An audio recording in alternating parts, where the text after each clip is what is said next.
Presiden Prabowo hadiri KTT Perdamaian Sharm El-Sheikh, Indonesia perkuat komitmen solusi damai Gaza. Media Prolink News mengabarkan,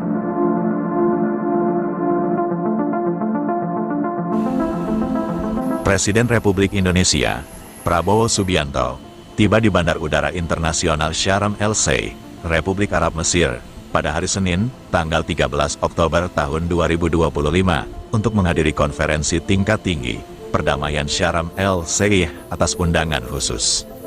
KTT ini menjadi forum krusial yang mempertemukan lebih dari 20 pemimpin negara dengan fokus utama penyelesaian konflik dan upaya pemulihan perdamaian di Gaza, Palestina.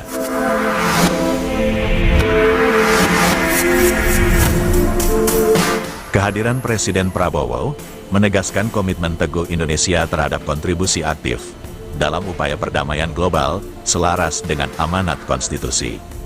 Menteri Sekretaris Negara, Prasetyo Hadi, dalam keterangannya menjelaskan bahwa keputusan Presiden untuk hadir adalah bagian dari upaya diplomatik berkelanjutan Indonesia.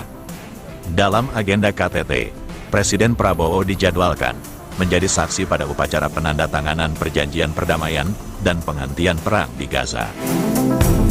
Hari ini tadi Bapak Presiden menyampaikan kepada kita semua bahwa kemarin secara khusus beliau mendapatkan undangan, memang juga agak mendadak kalau dari sisi waktu, tetapi bahwa undangan tersebut betul-betul memohon kesediaan kehadiran dari Bapak Presiden Prabowo karena itu bagian dari kelanjutan perundingan yang semoga insya Allah itu bisa membawa perdamaian di Palestina dan terutama di Gaza gitu. Jadi tadi Bapak Presiden menyampaikan kepada kita semua bahwa untuk menjaga hubungan baik dan itu bagian juga dari ikhtiar kita selama ini, maka Bapak Presiden memutuskan untuk menghadiri undangan tersebut gitu.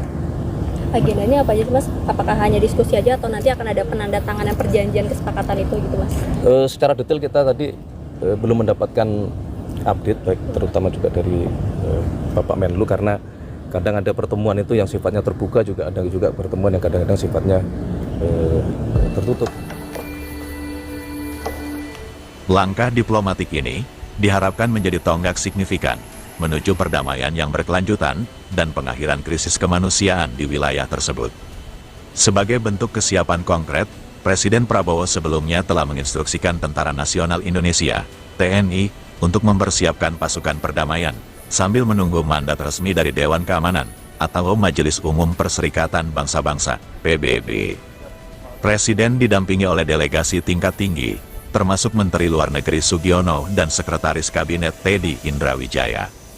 Keikutsertaan Indonesia menunjukkan keseriusan pemerintah dalam mengawal proses penting menuju solusi damai di Gaza, sekaligus memposisikan Indonesia sebagai pendukung konsisten perdamaian global dan representasi solidaritas kemanusiaan untuk rakyat Gaza.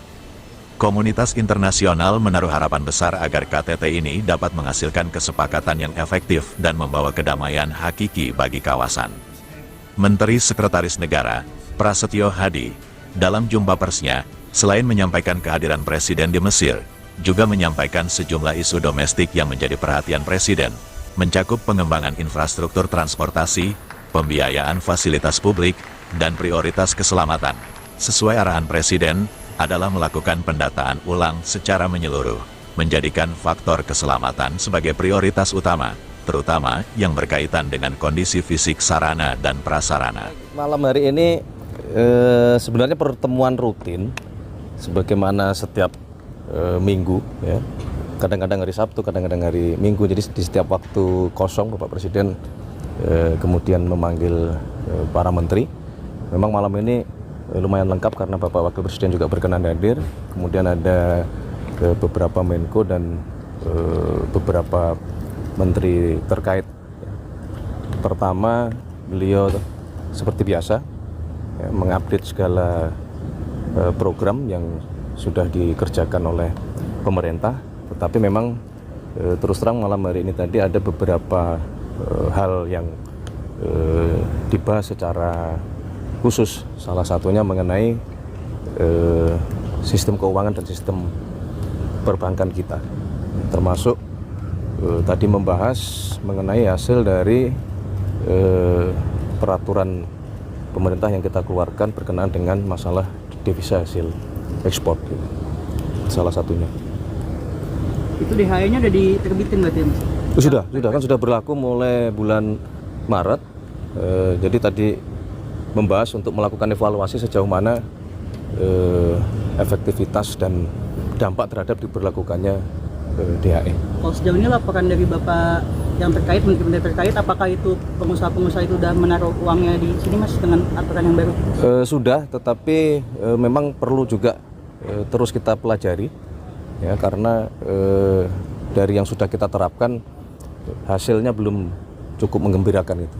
Makanya tadi salah satu pembahasan kita terutama di bidang ekonomi untuk malam hari ini. Ada kendala tersendiri kah, Mas, yang disampaikan tadi? Mengenai? Dari hal itu, maksudnya dari pengusaha-pengusaha itu apa masih ada celah yang memungkinkan mereka untuk membawa itu keluar? Ya, masih ada beberapa yang memungkinkan devisa kita belum seoptimal yang kita harapkan. Makanya itu yang diminta untuk segera untuk dipelajari kembali. Mas, ini kan lagi ramai soal TKD. Apakah tadi Bapak Menkyu juga melaporkan soal TKD juga ke Bapak Presiden? daerah yang dipotong Transfer ke daerah? kan? Enggak, malam ini tidak membahas masalah TKD karena kan memang beberapa kali juga sudah disampaikan penjelasan dari Kementerian Keuangan.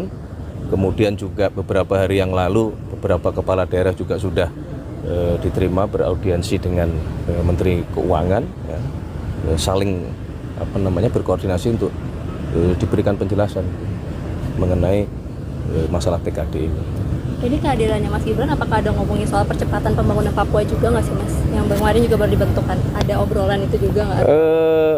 Hanya sedikit. Jadi setelah itu diminta untuk kemarin tim komite eksekutif yang sudah dilantik oleh Bapak Presiden untuk segera melakukan rapat koordinasi, ya, supaya sesegera mungkin dapat melaksanakan pekerjaan untuk membantu badan pengarah percepatan pembangunan otonomi khusus Papua. Mas, terkait dengan WUS ini tadi dibahas juga nggak sih, Mas? Kan soal Menkyu kan juga bilang soal WUS itu kan menolak untuk bayar pakai APBN, Mas. Tadi apakah sempat dibahas juga apa enggak, Mas? Malam ini tidak sempat. WUS bukan salah satu pembahasan malam ini. Tapi beberapa waktu yang lalu juga sudah dibicarakan untuk diminta mencari skema supaya beban keuangan itu bisa dicarikan jalan keluar gitu. Karena faktanya kan juga bus kemudian juga menjadi salah satu moda transportasi yang sekarang sangat membantu aktivitas seluruh masyarakat, mobilitas dari Jakarta maupun ke Bandung dan seterusnya. Dan justru kita pengen sebenarnya kan itu berkembang, ya, tidak hanya ke Jakarta dan sampai ke Bandung, mungkin juga kita sedang berpikir untuk sampai ke Jakarta, ke Surabaya gitu. Mas, terkait dengan pembangunan Ponpes menggunakan APBN itu gimana ya, Mas? Yang diarahkannya kan menjadi APBN gitu untuk renovasi lagi, ya, pembangunan lagi. Kemarin. Ya, pasca kejadian kemarin kan kemudian muncul beberapa pemikiran, ya. Salah satunya adalah tadi mungkinkah pembangunan pondok pesantren itu bersumber dari pembiayaan dari APBN, tapi memang semua sedang kita pelajari, ya, karena kan itu berkaitan dengan masalah jumlah, kemudian juga berkaitan dengan masalah perkembangan, apakah kemudian pondok pesantren yang sekarang eksis yang menjadi prioritas, ataukah ke depan misalnya ada pembangunan pondok-pondok yang baru. Nah, itu sedang dicoba dipelajari, ya. Yang penting adalah pasca kejadian kemarin Bapak Presiden memerintahkan kepada kita semua untuk sekali lagi melakukan pendataan, menginventarisir, terutama yang berkenaan dengan masalah keselamatan itu harus menjadi prioritas utama gitu. Jadi memang Kementerian PU diminta untuk melakukan cek ke lapangan ke setiap pondok pesantren untuk memastikan bahwa bangunan-bangunan fisik itu betul-betul terjamin keamanannya. supaya tidak terjadi lagi kejadian seperti kemarin di Sidoarjo.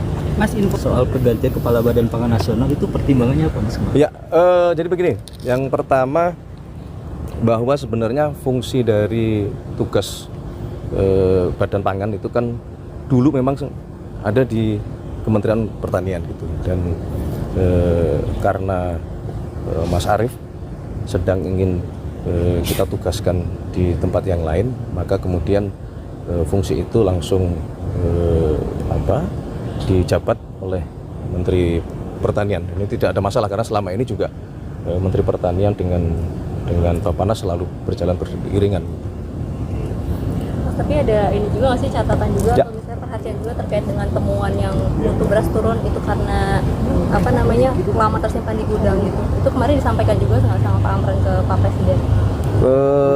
Ya tidak secara langsung itu dilaporkan, tapi kan itu sebagai sebuah hal yang memang kondisinya seperti itu ya, yang memang itu menjadi fokus baik di Kementerian Pertanian maupun teman-teman di Bulog ya, bagaimana memperbaiki manajemen terutama penyimpanan, kemudian juga perlu kita sadari bahwa gudang-gudang kita juga beberapa pada kondisi yang memang perlu perbaikan gitu, termasuk penambahan pembangunan gudang baru yang kita rencanakan ada di kurang lebih di 100 tempat, oleh karena alhamdulillah panen kita terutama beras ya, padi itu meningkat, dan akhir tahun ini akan memasuki kembali masa panen.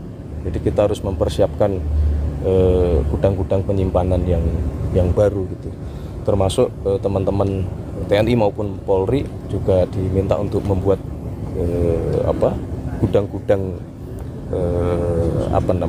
inovasi lah, termasuk kami juga berkoordinasi dengan Mendagri ya, untuk kemudian berkoordinasi sampai ke level kepala desa ya, di mana sentra-sentra penghasil pangan untuk kita galakkan kembali seperti dulu. Kita harus punya lumbung pangan atau lumbung padi di setiap desa masing-masing sehingga kita betul-betul mandiri pangan.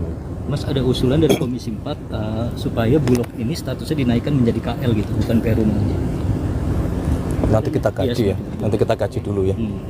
Yang pasti adalah Bulog terus kita perbaiki, dan alhamdulillah kan kemarin dalam sejarah salah satu pencapaian yang tertinggi serapan dari Bulog, dan minggu lalu juga sudah diputuskan bahwa Bulog diberi tambahan pendanaan supaya mengantisipasi kalau produksi kita melimpah baik beras maupun jagung, supaya itu juga bisa diserap oleh Bulog.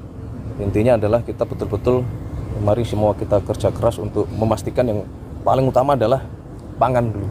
Ya, kalau pangan kita aman, perut aman, selebihnya insya Allah aman.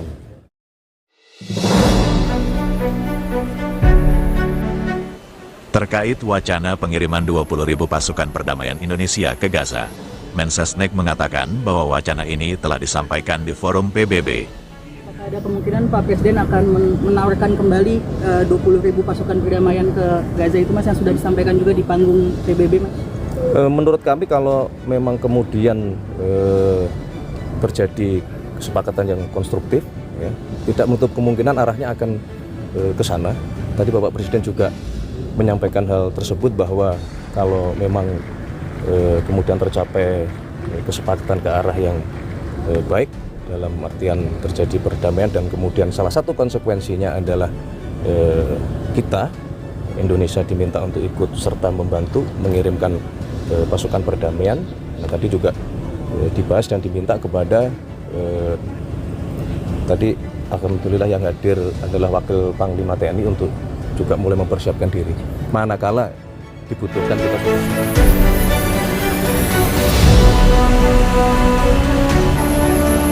Dari Jakarta, ibu kota negara, koresponden ProLink News mengabarkan.